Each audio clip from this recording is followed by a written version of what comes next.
Hello and welcome to today's episode of the Success Nuggets for Stay-at-Home Parents. Today is day 81 and we are continuing with the series we started on emotional intelligence.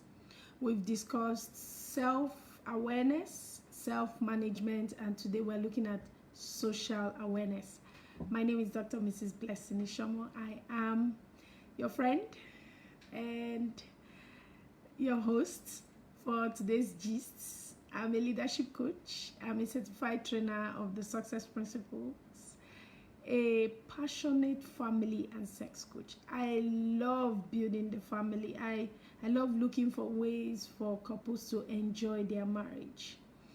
I help them with their mindset, their health, and their finance. You could say I love helping people to be happy, healthy, and wealthy.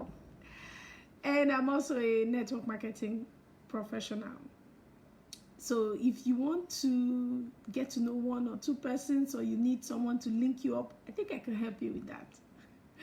So today we are looking at social awareness. Why is it important? Because when you talk about emotional intelligence, you're talking about how intelligent you are with yourself emotionally and how intelligent you are with other people's emotions. So it is that balance. There are about 4 components to it. You being aware of your emotions, you being able to manage your emotions, and you understanding other people's emotions and how you relate with people, either one-on-one or in groups. How, it's like a dance. You move your step and theirs to bring out a beautiful dance. So today we're looking at social awareness, and I've done a little bit of this definition. You being able to identify and connect with the emotions of others. So what you do to yourself or with yourself, what we discussed about becoming aware of your thoughts, becoming of how you're feeling inside, why are you feeling like that? Every feeling has a place.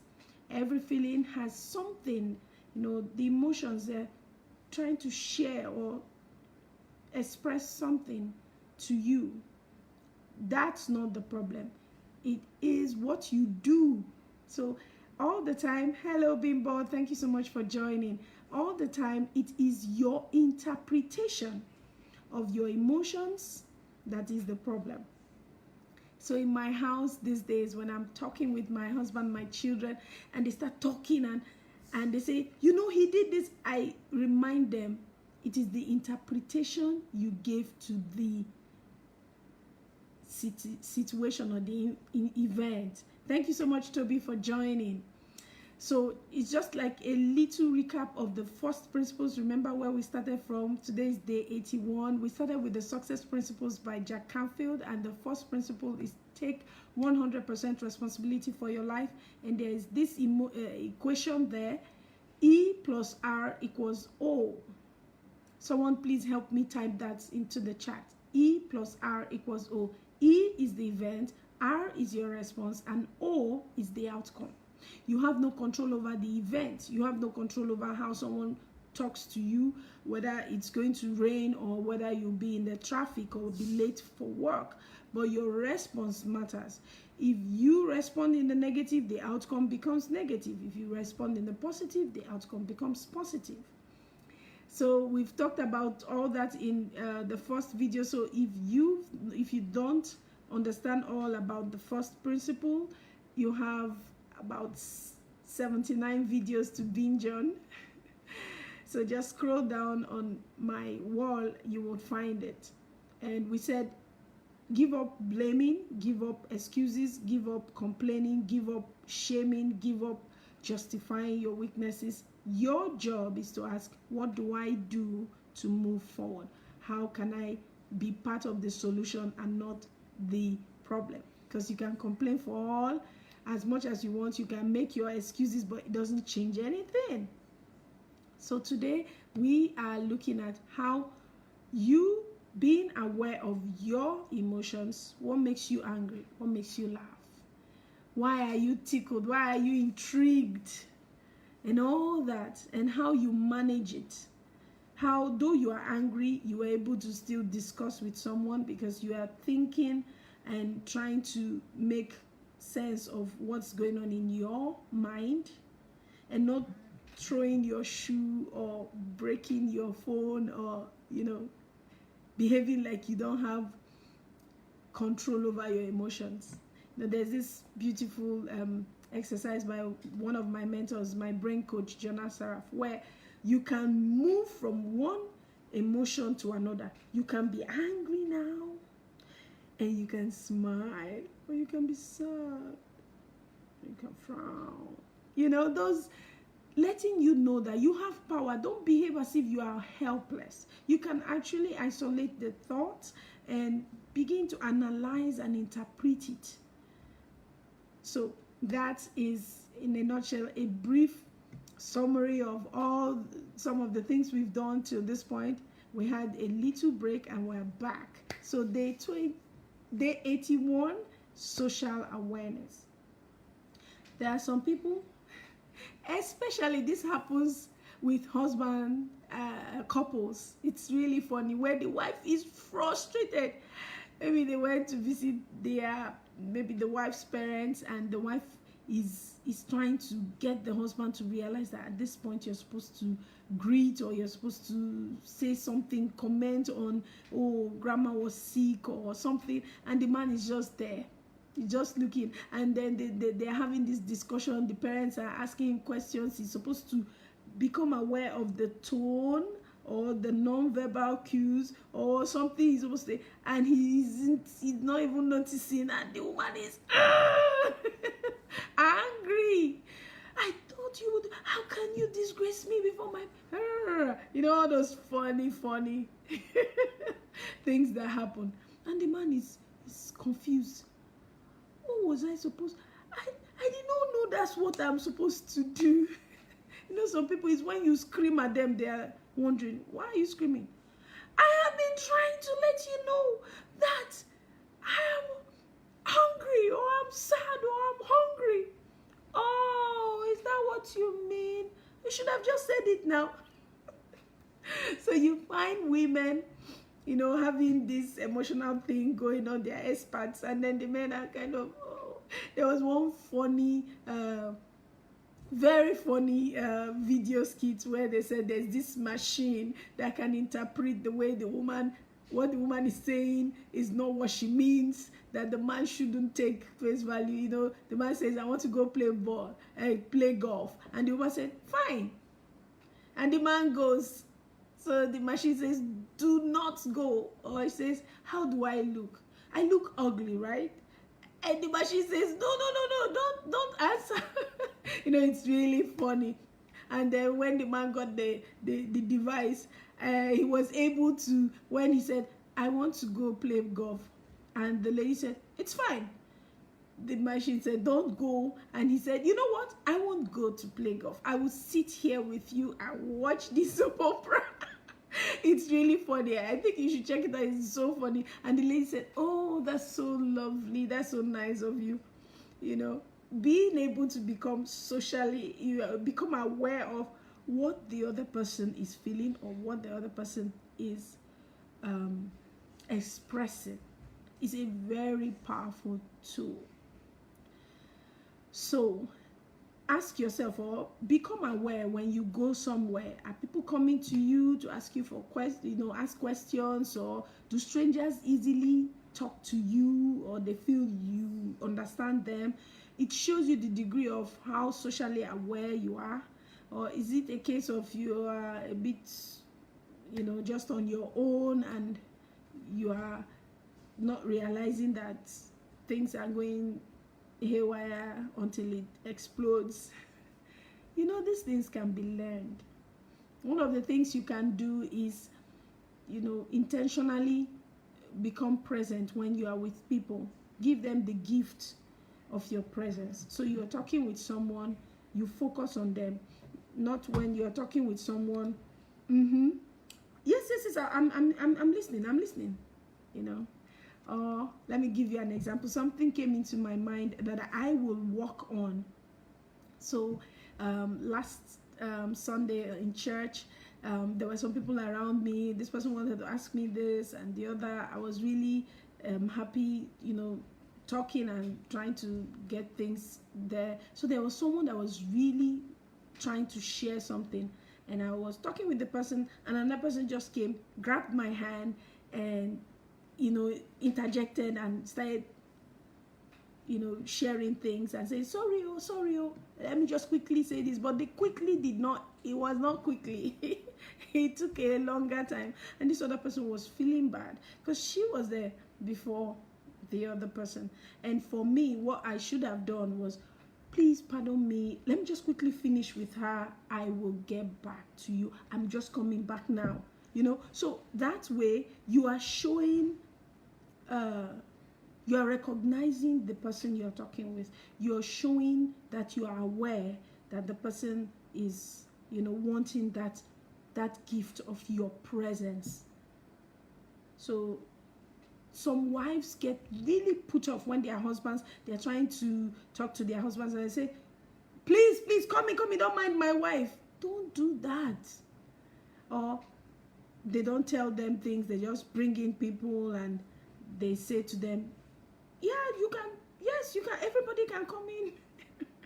You're not being socially aware, you are hurting the other person. Or like I read in one of my friends' wall where she was so angry that she was just called to do something in church without being told prior to that time so she could prepare.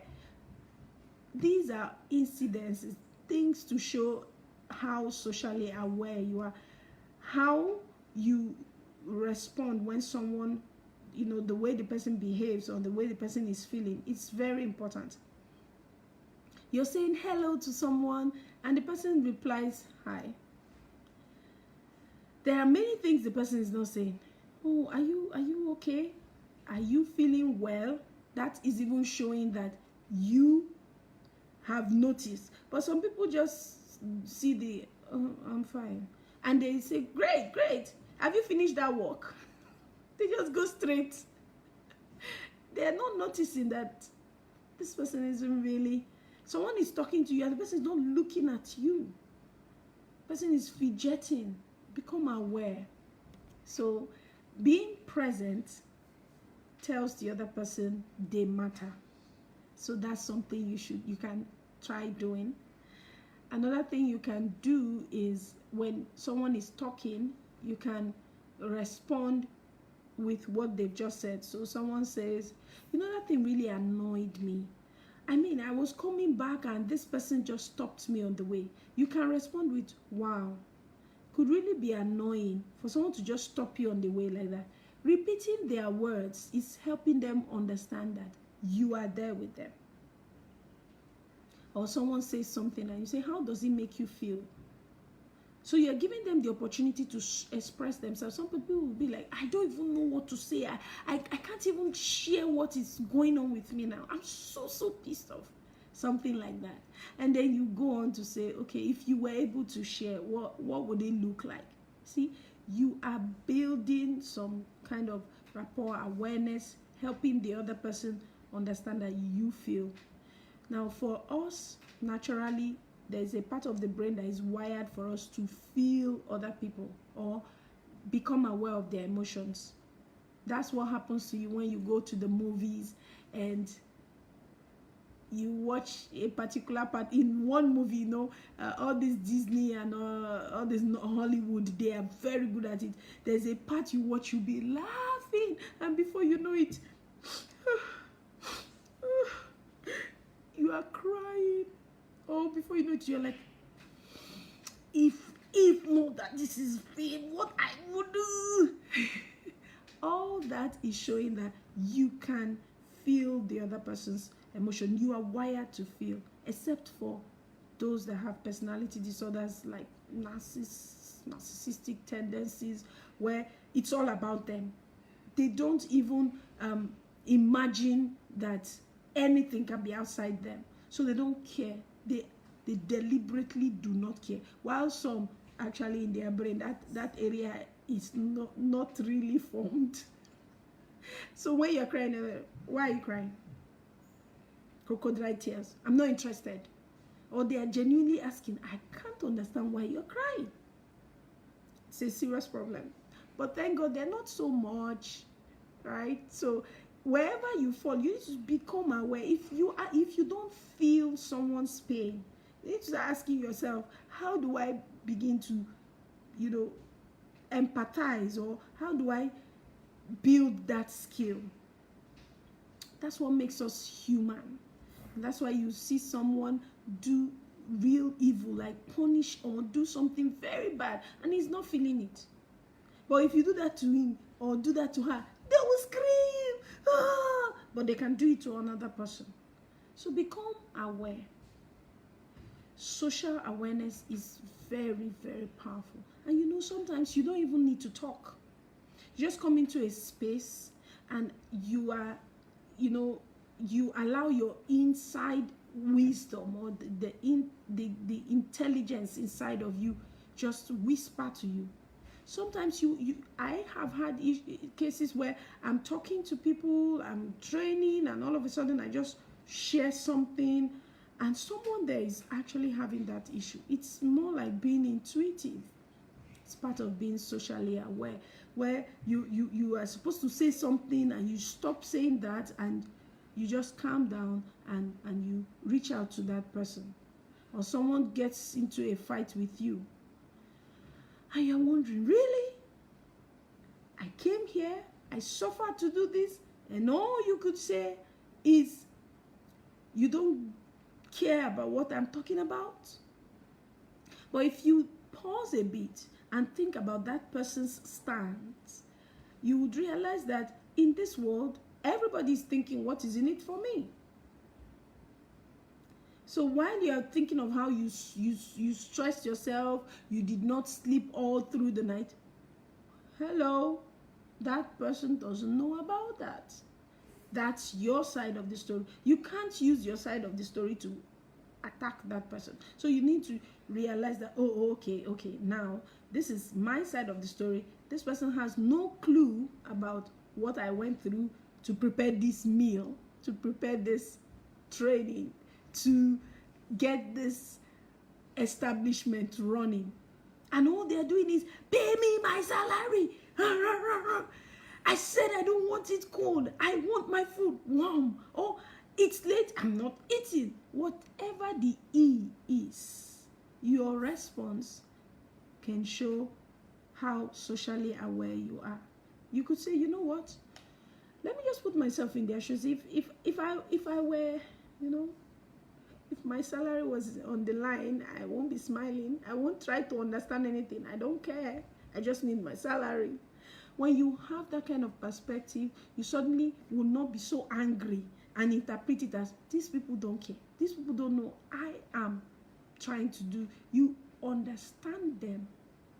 Understanding them does not mean you let go of what you want to, pass across. But understanding them releases you from the stress of starting another World War. Is it World War III or World War IV? With the emotions. So now you step out of what you are feeling and begin to see it from their side of you and say, I now see why he's angry. Okay, let me see if I can understand him better. And all of a sudden, it diffuses the tension. So when you intentionally become present, when you are with people and you are using your eyes to look at the way they are relating, both when they speak and how they behave, it will help you when you empathize with people, when you recognize people. You call them by their name, or when you're talking with someone, you give them that opportunity to express themselves, and you practice active listening. It's helping with social awareness. You hear some people say, hey, I really love the way you talked to me. You may not have talked much, but you gave them that audience. And then you also see from their side of the whole thing. You're not interpreting it as an attack to yourself or upon your personality, but you're looking at it. If I were on this side, what would I look? How will I feel? So these are ways that can help you to increase that social awareness skill. I hope you've learned something today. What is one thing you will be putting into action in the next 24 hours to help you relate better with people? And we're also inviting you to join the inner circle and watch the videos on how you can accelerate your success. Thank you so much for joining. Join us tomorrow for how you can use these 3 things we've talked about, self-awareness, self-management, social awareness, to work with relationship management, being able to thrive. People they call team players, people that can work with other people. Thank you so much for joining. And hey, thank you so much, Christina. Thank you for joining. I appreciate Dr. McDonald. Thank you. So bye for now. See you tomorrow, 9 p.m. West African time.